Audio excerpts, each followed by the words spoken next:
Hello guys. MP exam में आप सभी का स्वागत है। तो आज हम बात करने वाले समूह 2 उप समूह 4 के अंतर्गत जो भर्ती आने वाली है एमपी मध्य प्रदेश में। तो उसमें सहायक संपरीक्षक, कनिष्ठ सहायक, सहायक और डेटा एंट्री ऑपरेटर और अन्य पदों की जो भर्ती आने वाली है उसके बारे में आज हम बात करेंगे। उसके बारे में हम उसकी लास्ट डेट, उसमें किस श्रेणी की है, उसमें उसकी एलिजिबिलिटी क्या है, एज और पद कौन-कौन से हैं और सिलेबस, इन सब के बारे में हम बात करेंगे। तो चलिए शुरू करते हैं। तो सबसे पहले मैं बता दूं कि जो अंतिम तिथि है आवेदन भरने की, वो है 15/12 मतलब 15 दिसंबर। इसी 15 दिसंबर को 1 तारीख से चालू हो जाएगा फॉर्म भरने। और जो पेपर का जो दिनांक है वो उन्होंने 29/1 मतलब कि 29 जनवरी 2021 से 4 फरवरी 2021 तक है। अब संभावित है कि इसकी डेट बढ़ जाए क्योंकि जेल प्रहरी की भरी थी। खैर, ये कुछ भी हो सकता है इसमें, पर आप मान के चलिए कि ये 29 तारीख से 4 तारीख के बीच ही हो। और इसमें जो फॉर्म भरने के पैसे लगेंगे वो लगेंगे 500 रुपये और 250 रुपये। ये 500 रुपये अनरिजर्व्ड या जनरल कैटेगरी वालों के लिए और बाकी लोगों के लिए 250 रुपये। और ये सिर्फ मध्य प्रदेश के जो लोग हैं उनके लिए है। बाकी जो बाहर के जो हैं उनके लिए 500 रुपये ही है।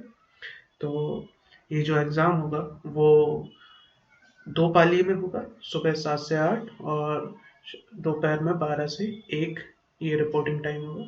और इस तरीके से 3 घंटे का पेपर होगा। और इस तरीके से आप एमपी ऑनलाइन में आप रजिस्ट्रेशन करवा के कर सकते हैं। चलिए अब हम बात करते हैं। इसमें जो सारे पद हैं वो तृतीय श्रेणी के हैं, तो आप उसको जान लें। ये देखिए, ये तृतीय श्रेणी के पद हैं, ये सारे के सारे ये इस सेवा समूह के अंतर्गत आते हैं। तो एलिजिबिलिटी क्या है, आपको क्या पढ़ना होगा, उससे पहले हम आयु के बारे में बात कर लें। तो ये 18 से 40 साल की उम्र वाले भर सकते हैं इसे। और फिर अलग अलग लोगों को अलग अलग छूट मिलती हैं, उसका तो आप सभी जानते हैं। खैर, तो उस तरीके से 45 साल तक फिर भर सकेंगे अगर आपको छूट मिलती है तो। ठीक है, ये मध्य प्रदेश के लोगों को बस ये छूट मिलेगी, अन्य लोगों को नहीं। चलिए अब हम बात करते हैं आगे।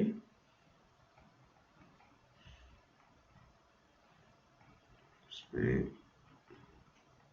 ये जो रिक्त पद हैं, जो अलग अलग पोस्ट हैं, उनका विवरण ये है। इसमें आप देख सकते हैं कि इस जो डिपार्टमेंट है Madhya Pradesh civil supplies corporation, उसमें इतने पोस्ट हैं। इनमें काफ़ी सारे में सीपीसीटी जो का स्कोर गार्ड मांगा है। तो उसके अलावा भी कुछ पोस्ट हैं जिसमें सीपीसीटी नहीं मांगा है। तो चलिए अभी हम उसके बारे में बात करते हैं। ये सीधी भर्ती है और ये सारे के सारे जो पद हैं वो स्थायी हैं। हाँ, कुछ संविदा पद भी हैं, जैसे कि ये जनसंपर्क कार्यालय का अनुवादक सह संविदा का ये पद है। तो चलिए अब हम सबके बारे में एक एक करके बात कर लेते हैं। तो सबसे पहला ये जो Madhya Pradesh state civil supplies corporation, इसके अंदर जो सहायक की जो 50 पद हैं टोटल। ठीक है, ये देखिए, आप अपने अपने कैटेगरी के हिसाब से आप पद दे सकते हैं। ये ओपन है, ओपन। और फिर ये भूतपूर्व सैनिकों के लिए अलग है, महिलाओं के लिए अलग है। तो इस तरीके से है। इसका जो वेतनमान है वो 5,200 से 20,200 के बीच और इसका ग्रेड पे आएगा 2400 रुपये। ठीक है। अब जो शैक्षणिक योग्यता है जो कि सबसे इम्पोर्टेंट है वो आप जान लें कि आपको प्रथम श्रेणी में मतलब कि फर्स्ट क्लास आपको ग्रेजुएट होना पड़ेगा। और साथ में 1 वर्ष का जो कंप्यूटर डिप्लोमा है वो आपको चाहिए होगा। अगर आपने बीसीए या एमसीए या इस प्रकार का कोई कोर्स किया है तो आपको डिप्लोमा, कंप्यूटर डिप्लोमा की आवश्यकता नहीं होगी। हाँ, आप इसमें ये देखिए, आपको ये सीपीसीटी स्कोर कार्ड आपको चाहिए होगा, उसके बिना आप नहीं भर सकते हैं इसे। इसी तरीके से कनिष्ठ सहायक की बात करते हैं। इसमें 100 पद है, इसका ग्रेड पे इससे कम है, इसका 1900 है। खैर, अब इसमें भी ये देखिए ग्रेजुएशन मांगा है, 1 वर्ष का डिप्लोमा मांगा है। इसी तरीके से BCA MCA वालों को छूट है, और इसमें भी CPCT स्कोर कार्ड मांगा है। अब बात करते हैं स्टेनो वालों के लिए, जो स्टेनोटाइपिस्ट की है हिंदी की, इसमें 6 पद हैं। तो ये तो आप जानते हैं कि जो स्टेनो वाले हैं वो उसका उसका सर्टिफिकेट ये मांगेगा हिंदी टाइपिंग का, और इसमें भी CPCT मांगा है, तो ये आप ध्यान रखिएगा। इसी तरीके से स्टेनोटाइपिस्ट अंग्रेजी में इस तरीके में शॉर्ट हैंड परीक्षा जो है वो उत्तीर्ण होना, ग्रेजुएशन सब में मांगा है, सभी के सभी में ग्रेजुएट होना जरूरी है, और साथ में इसमें CPCT भी मांगा है। अब हम ये इसी तरीके से टाइपिस्ट, इसमें भी बिल्कुल वही है। हाँ, एक चीज इसमें ध्यान रखिए कि इसमें संविदा वालों के लिए 20% का आरक्षण है, जो संविदा में जो कर्मचारी हैं जो पहले से काम कर रहे हैं उनके लिए। ठीक है, तो अब हम बात करते हैं, ये दूसरा विभाग है। इसमें ये देखिए आप, सहायक संपर्क की जो है उसकी 28 पोस्ट है। इसका जो वेतनमान है 25,300 है, जो 7th पे लेवल 6 का है। इसमें कला, विज्ञान और वाणिज्य में अगर आप ग्रेजुएट हैं, मतलब कि आर्ट्स, साइंस या कॉमर्स में, तो आप इसे भर सकते हैं।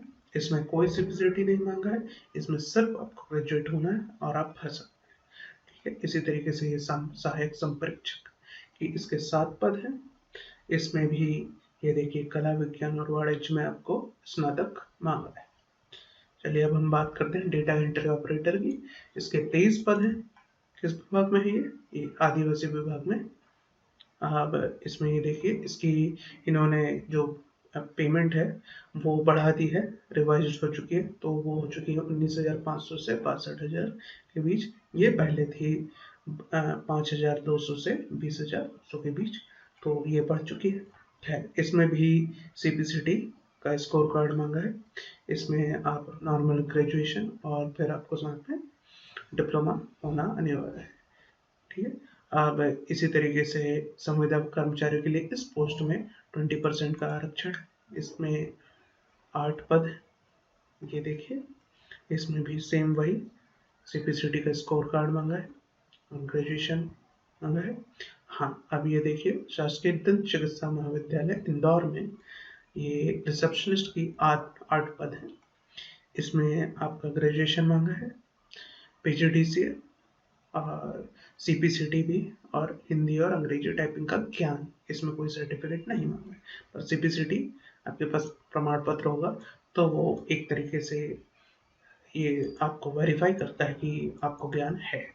चलिए अब ये देखिए खंडवा में कैटलॉगर की, अब ये सारे आ जाते हैं लाइब्रेरियन के या लाइब्रेरी साइंस में जिन लोगों ने ग्रेजुएशन किया है उनके लिए।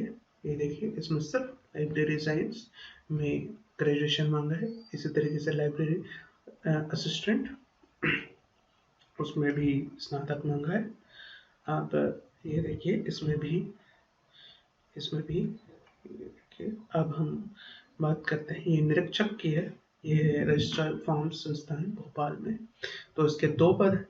इसकी जो पेमेंट है वो इन सब में ज़्यादा भी है, और इसमें जो मांगा है कला, विज्ञान या वाणिज्य में आपको ग्रेजुएशन, और फिर अगर आपका इसमें सिलेक्शन हो जाता है तो उसके 2 वर्ष के अंदर आपको लेखा परीक्षण प्रशिक्षण परीक्षा उत्तीर्ण करना आपका आवश्यक होगा। एक एग्जाम होगा आपका, जब आपका सिलेक्शन हो जाएगा उसके 2 वर्ष के अंदर, उसमें आपको वो एग्जाम पास करना पड़ेगा। तो ये आप कर सकते हैं, ये काफ़ी अच्छी पोस्ट है। एक ये ऑडिटर की भी पोस्ट है। इसमें वैसे सामान्यतः तो सिर्फ वाणिज्य वालों को लिया जाता है, पर इसमें इस बार लिया जा रहा है, तो ये भी आपके लिए अच्छा है। इसमें कोई CPCT नहीं मांगा है। सबसे ज़्यादा पेमेंट इसकी है 32,800 से 1,36,600। खैर, तो इस तरीके से आप देखिए। हाँ, अब ये संविदा की है, तो ये जो जनसंपर्क कार्यालय, इसमें संविदा की भर्ती है। ये इसमें पोस्ट देख लीजिए, ये इसका वेतनमान भी इसीलिए 8,000 है, और मैं तो यही कहूँगा दोस्तों कि इसे आप सबसे अपनी प्रेफरेंस में सबसे नीचे रखें। आपको एक प्रेफरेंस बनानी होगी लगभग संविदा, तो आप इसमें इसको सबसे नीचे रखें क्योंकि संविदा की है। अब हम आगे बात करते हैं सिलेबस की।